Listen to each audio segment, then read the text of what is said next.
Kalyan, yesterday we witnessed, in fact, all the channels. उसका जवाब मैं तेलुगु में देना चाहता हूँ. Yeah, you can choose whatever language.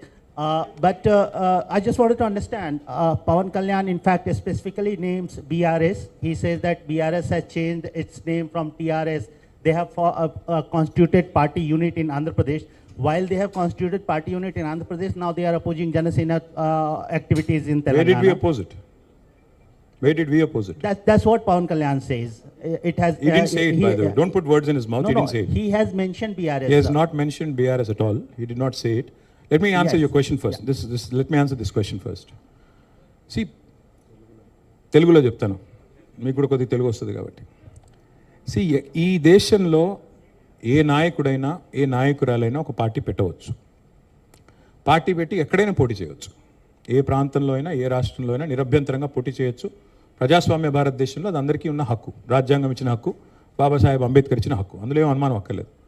కానీ ఏ ప్రాంతంలో అయితే మీరు పోటీ చేయాలనుకుంటున్నారో ఆ ప్రాంత ఆకాంక్షలు, ఆ ప్రాంత పరిస్థితులు, ఆ ప్రాంత ప్రజలు, వారి యొక్క మానసిక స్థితిగతులు, వారి యొక్క పోరాటాలు, వారి యొక్క త్యాగాలు కూడా మీరు తెలుసుకోవాలి. వారి మీద అభిమానం ఉండాలి. నేను అడుగుతా ఉన్న పవన్ కళ్యాణ్ గారిని వాళ్ళ, మీరు కొత్తగా పోటీ చేసేది ఏముందండి? జనసేన 2023లో పోటీ చేయలేదా? మీరు చేశారు కదా అసెంబ్లీ ఎన్నికల్లో. మొన్న మున్సిపల్ ఎన్నికల్లో కూడా పోటీ చేశారు కదా 350 వార్డులో. కొత్తగా చేసేది ఏముంది? అండ్ ఇంకోటి, మిమ్మల్ని ఎవరు ఆపుతున్నారు? 2018లో చంద్రబాబు నాయుడు గారు వచ్చారు, పోటీ చేశారు. 23లో మీరు పోటీ చేశారు. పోటీ చేయండి, ఎవరు వద్దంటున్నారు. కానీ మీరు ఇక్కడికి వచ్చి మాట్లాడేటప్పుడు ఇదేదో ఆషామాషిగా ఏర్పడ్డ రాష్ట్రం కాదు, ఏదేదో అనాయాసంగా వచ్చిన రాష్ట్రం కాదు. వేల మంది బలిదానాలతో, రక్తంతో తడిసిన నేల ఇది తెలంగాణ. కాబట్టి ఇక్కడికి వచ్చినప్పుడు ఒకటికి 2 సార్లు ఆలోచించుకుని మాట్లాడాలి. నేను ఒక మాట అన్నారు, ఆయన అడ్డుకుంటున్నారు. ఎవరు అడ్డుకుంటున్నారు మిమ్మల్ని? ఏదో ఊహాజనితమైన ఒక ప్రపంచం సృష్టించుకొని ఎవరు అడ్డుకున్నారు మిమ్మల్ని? 2018లో పోటీ చేస్తే అడ్డుకోలేదు, 23లో పోటీ చేస్తే అడ్డుకోలేదు, ప్రజలు అడ్డుకున్నారు. మేమేం చేస్తాం దానికి? ఒకటి మాత్రం పక్కా, పవన్ కళ్యాణ్ గారైనా ఎవరైనా సరే తెలంగాణ ఆవిర్భావ దినోత్సవం రోజు వచ్చి ఇక్కడ మేము సభ పెడతాం. అది కూడా గతంలో నేను తెలంగాణ ఏర్పడ్డప్పుడు నాకు ఆ విభజించిన పద్ధతి నచ్చలేదు. ఒక ఆయన అంటాడు తల్లిని చంపి బిడ్డను బతికించారంటాడు, ఇంకొక ఆయన విభజించిన పద్ధతి నచ్చలేదు అంటాడు. ఇవన్నీ ఏంటంటే తెలుగు హైదరాబాదీ అల్ఫాజ్ మే బోల్నా హై తో గుమా ఫిరాకి బోల్నా బోల్తే ఇస్కో. నాకు ఇష్టం లేదు తెలంగాణ ఏర్పడని సీదా చెప్పక ఉల్టా పుల్టా మాటలు ఎందుకు? ఇది బాగలేదు, అది బాగలేదు. మరి నువ్వు అది బాగలేక ఇది బాగలేక 11 రోజులు అన్నం తినకుండా ఉంటే మళ్ళీ తెలంగాణ ఆవిర్భావ దినోత్సవం రోజు మీటింగ్ పెట్టాల్సిన అవసరం ఏముంది? సరే మీటింగ్ పెడదాం అనుకున్నావు, అడ్డుకున్నది ఎవరు? కాంగ్రెస్ ప్రభుత్వం. ఏమైనా అనాలనుకుంటే వాళ్ళని అనాలా? కాబట్టి పవన్ కళ్యాణ్ గారైనా ఎవరైనా ఈ దేశంలో ఎక్కడైనా పోటీ చేయొచ్చు, మాకు అభ్యంతరం లేదు. పోటీ చేశారు కూడా కదా మీరు. 2023 మే బి ఆ బోత్ కరే, మీ అయ్యే జాగీరా. నేను ఒకటి మాత్రం పవన్ కళ్యాణ్ గారు గుర్తుపెట్టుకోవాలి, తెలంగాణ ఖచ్చితంగా తెలంగాణ భూమిపుత్రుల జాగీరు. తెలంగాణ భూమిపుత్రుల జాగీరే తెలంగాణ. ఇందులో ఎవరికి అనుమానం కూడా అక్కర్లేదు. 100% ఈ నేల కోసం కష్టపడ్డ వాళ్ళు, ఈ నేల కోసం పోరాటాలు చేసిన వాళ్ళు, ఈ నేల కోసం త్యాగాలు చేసిన వాళ్ళు, నెత్తురుతో తడిచిన నేల ఇది. ముమ్మాటికి తెలంగాణ ఈ భూమిపుత్రులు, ఇక్కడున్న 4 కోట్ల మంది జాగీరిది. కానీ మీరు రండి, ఇక్కడే ఉండండి, మీ కుటుంబాలు ఇక్కడే ఉన్నాయి, మీ వ్యాపారాలు ఇక్కడ ఉండండి, ఎవరొద్దన్నారు? 10-12 ఏళ్లలో ఎక్కడన్నా చిన్న సమస్య వచ్చిందండి? నేను అడుగుతా ఉన్నా, మా దృక్పథం ఎట్లాంటిది అంటే, వైజాగ్ స్టీల్ ప్లాంట్ను ప్రైవేటీకరిస్తున్నారు మోడీ ప్రభుత్వం అంటే మేము మద్దతు పలికాం. తప్పు ఇది మీరు చేస్తుంది, పబ్లిక్ సెక్టర్ అండర్టేకింగ్స్ని కాపాడాలని రిక్వెస్ట్ చేశాం. That is our philosophy. ప్రాంతాలుగా విడిపోయినా ప్రజలుగా కలిసి ఉండాలని కోరుకున్నాం. కానీ నిన్న పవన్ కళ్యాణ్ గారు ఇంకొక 2 మాటలు మాట్లాడారు. ప్రాంతీయవాదం అన్నారు. ప్రాంతీయవాదం ఉగ్రవాదం కంటే ప్రమాదం ఏదో అన్నాడు ఆయన.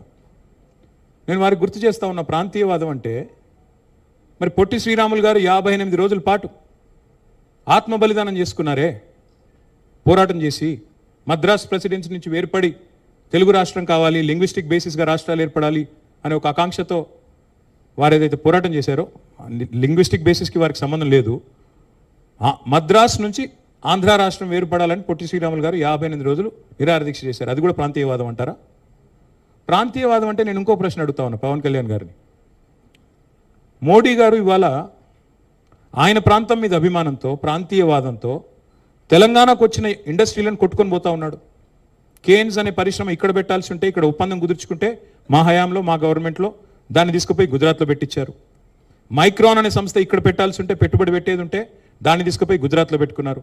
మరి జాతీయవాదం ముసుగులో చేస్తున్న ఈ ఆర్థిక ప్రాంతీయవాదం కరెక్టా? ఏది కరెక్టు? అంటే ప్రధానమంత్రి గారు గుజరాత్కే ప్రధానమంత్రిగా వ్యవహరించడం కరెక్టా? చెప్తారా దీనికి సమాధానం పవన్ కళ్యాణ్ గారు? కాబట్టి ప్రాంతీయవాదం, ఇంకో మాట చాలా విచిత్రమైన మాట అన్నారు నిన్న ఆయన. ఇంకొన్ని రోజులు అయితే జనగణమన పాడరు. మాకు జనగణమన మాకు నేర్పించాల్సింది ఏం లేదు. దేశభక్తి గురించి మాకు పవన్ కళ్యాణ్ గారి దగ్గర పాఠాలు నేర్చుకోవాల్సిన అవసరం లేదు.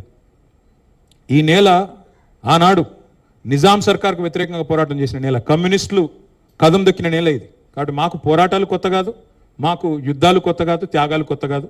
మాకు వాటి గురించి జాతీయ భావన ఉంది. ఇక్కడ దేశాన్ని గౌరవించే సంస్కృతి ఉంది. వి contribute to the nation. We are less than 3% of India, but we contribute to 5% of India's GDP. So we don't need any kind of moral lectures are moral policing from. వారు ఆంధ్రప్రదేశ్ ఉప ముఖ్యమంత్రిగా వారిని గౌరవిస్తాం. వారిని ఆంధ్రప్రదేశ్ ఉప ముఖ్యమంత్రిగా డెఫినెట్ గౌరవిస్తాం. ఒక కళాకారుడిగా, ఒక నటుడిగా అభిమానిస్తాం. ఒక సోదరుడిగా ఇంటికి వస్తే బిర్యానీ పెడతా, హైదరాబాదీ బిర్యానీ పెడతా. కానీ వచ్చి మా సెక్రటేరియట్లో కూర్చొని పెత్తనం చేస్తాము మా రాజకీయాల్లో. మరి ఇంకా మొన్ననే కదా వేరుపడ్డది, ఇంత కష్టపడి 60 ఏళ్ళు పోరాటం చేసి మొన్న వేరుపడ్డాం 2014లో. మొన్న చంద్రబాబు నాయుడు గారు రానే వచ్చే 2018లో, మళ్ళీ ఇప్పుడు మీరు కూడా వస్తారు 2023లో. That's all I'm saying. And last word I will like to say on this. Pawan Kalyan గారిది మధ్యన ఓజీ అని సినిమా వచ్చింది. I would like to remind my brother Pawan Kalyan, we have a Telangana OG KCR. ఇక్కడ మా కేసీఆర్ గారు ఉన్నారు, ఆయన చాలు మాకు. He will take care of us, he will take care of the state and our issues. A supplementary. Yeah, Ratna, can I ask about- please. Sir, if I can take a भाई Yeah, Ratna. Yes ma'am. अरे mic तो दो यार.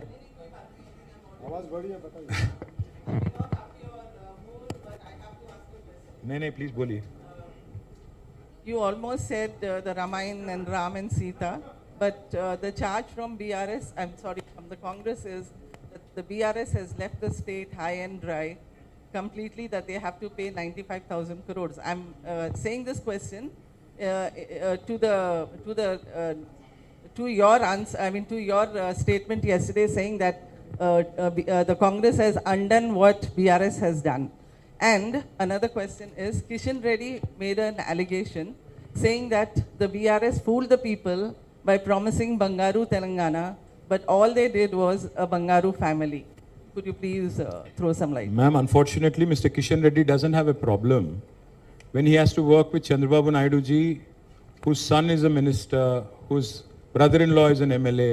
वहाँ पे उनको family politics नहीं दिखता है जहाँ उनको ज़रूरत है. बिहार में नीतीश जी और उनके लड़के के साथ काम करने में उसको कोई तकलीफ नहीं है. पर जब बीजेपी को जहाँ कहीं भी, मतलब शिवसेना में जब उद्धव ठाकरे जी, आदित्य ठाकरे जी थे, उनके साथ भी काम करने में कोई मसला नहीं था. जब उनको जो लोग उनके खिलाफ